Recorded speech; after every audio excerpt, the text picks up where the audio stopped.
Hi, today we'll be discussing about how to identify your strengths and your areas of improvement. Hello and welcome back to On Air with Suma. Today we're going to be discussing about how to identify your strengths and your areas of improvement. Now, all through my life at least, definitely I've had a lot of people, whether it's from my school to college to when I was choosing my career path to when I'm even right now at work, a lot of people have told me it is so important to identify your strengths and your areas of improvement because then you can focus on your strengths and improve on wherever you need to improve on.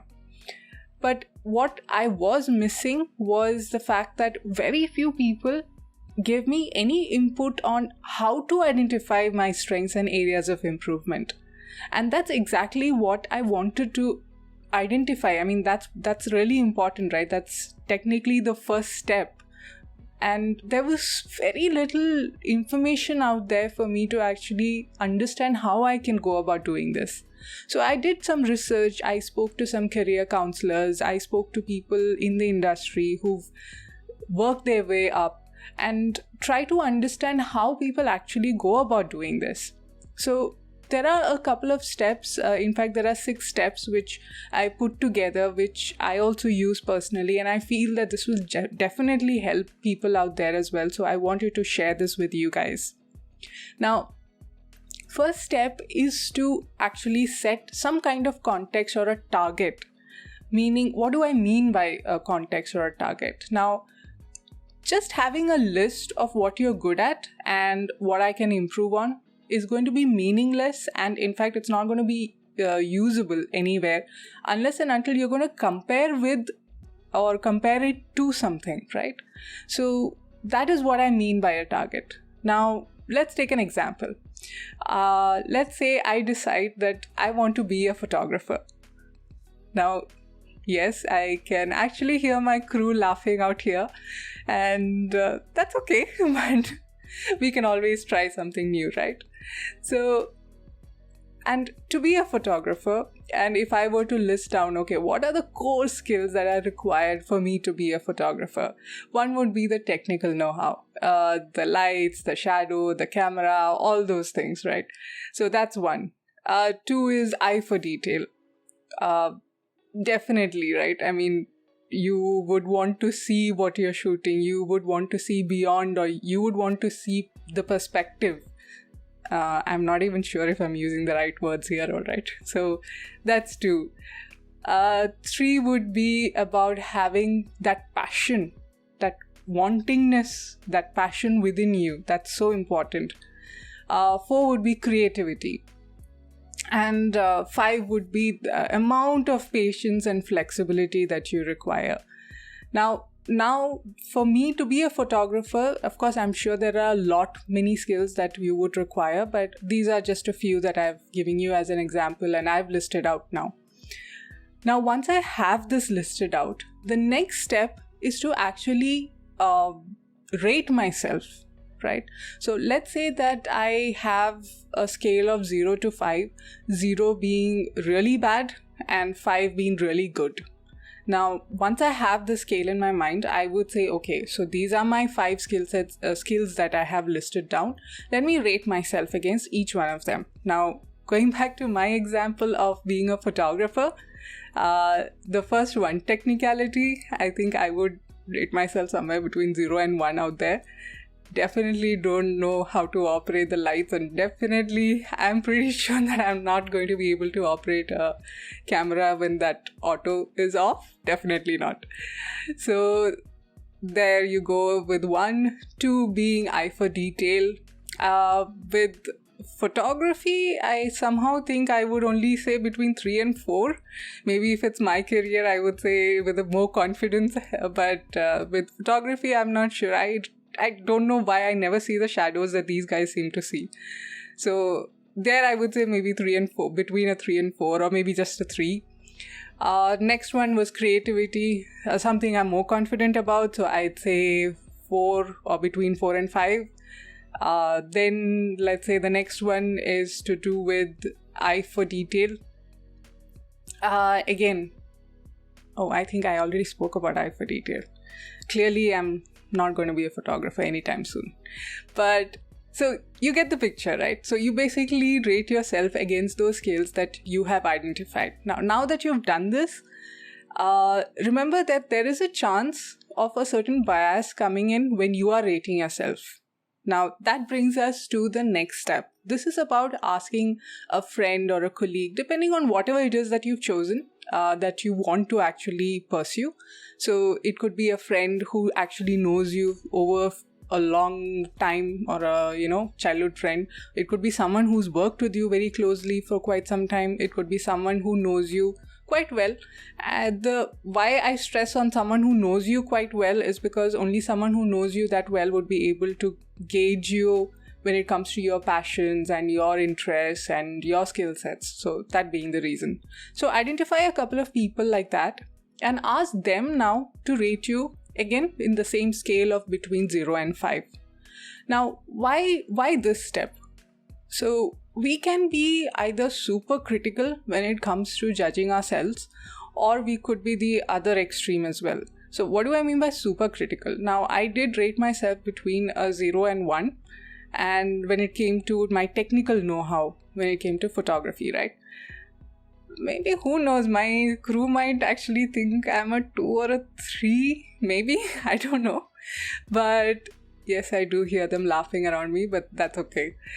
But that's what I'm trying to tell you. So we could be super critical. Now, I could also go the other extreme. Maybe I feel very confident about something just because I'm ignorant. I really don't know what it actually entails. So I feel that I've always shot through my phone, and I feel that I take amazing pictures. So I could say that, hey, I think I am a 5, and somebody gives me a camera and they remove that auto setting, and then I'm clueless, right? So it could be just ignorance, because of which I have also rated myself wrong. Now, to avoid all such biases, you can actually get, which is why I said, get some friend or a colleague or someone close to you to rate yourself against those skill sets that you've just listed down. Now that you've done this, average the scores out. That will put you somewhere in the middle ground or towards what the actual or reality is. So this gives you a better and a more true perspective of where you stand against those skill sets that you've just defined. All right. Now, once you've done this, the next step is to actually test yourself. Now, this is a little tricky. By testing yourself, I mean actually put yourself in that situation. Now, if you're looking at, let's say, if it is a sport, or if it is a hobby like dance, singing, or playing an instrument, or if it is to do with work, try and shadow. Or if it is a hobby, if you're actually able to participate and try it out yourself or trial it out, nothing like it. But of course, you can also shadow someone. I might actually try shadowing my crew for their next project and see how I feel about photography. And I somehow feel they're not going to be happy about it, but well, I'll come back to that. And I'll also tell you how much they rated me, by the way. But yes, so coming back to testing yourself. But this is a very crucial thing to do. Again, why? Because this will actually tell you, are you enjoying this? Do you feel that interest? Do you feel that passion within yourself? These are all points which only you can kind of tell yourself, right? So it's very important that you go through this phase yourself. Now, once this is done, let's say you feel good, you're happy, you feel that, okay, this is good, I feel this is right for me. The next step is to check the repeatability of what you've just done. This means, how long does that passion, that interest, and very honestly, including myself, a lot of us pick up things out of the blue and then we forget them. Somewhere along the way, we lose interest and we just leave them, right? So that happens quite often. But you don't want to do that. If you really want to kind of invest on your strengths, you really want to invest on your areas of improvement, then you want to make sure that whatever you are picking up is something that is repeatable. So continue doing this for a short or fixed period of time. That time is something that you can define for yourself. whatever you are personally comfortable with. Once you've done that, see how over a period of time does your interest increase? Is it decreasing? Do you feel that passion is that passion developing? Is it growing? Is it just kind of going away? So that will give you a sense of whether this is something long-term for you, right? And this is pretty much a good sign of whether this is something good for you or whether this is something that you should continue picking up or not. Now, even after doing all these 5 steps, even then, if you're not feeling completely confident about where you are right now, and if you still have any doubts, you can always take some professional help. So professional career counseling is a good way to also make sure that what you have arrived at is correct, right? It's more or less like validating what you have arrived at also. So how they go ahead doing or assessing these things is through a variety of tests and interviews, discussions. That's how they normally do this. So this gives you a validation to what you have arrived at as well. All right. So these are pretty much 6 steps that you can use to identify your strengths and your areas of improvement.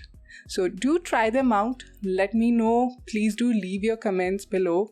And I would love to know what you arrived at and what new passions and what new line of work that you have reached or you have decided to take up. It'd be really, really interesting. And so those were my 6 steps to identify your areas of improvement and your strengths. If you found this video helpful and want to see more videos like this, please do like, share and subscribe. Click on the bell icon so that you get a notification when the next one's out. This is Suma signing off.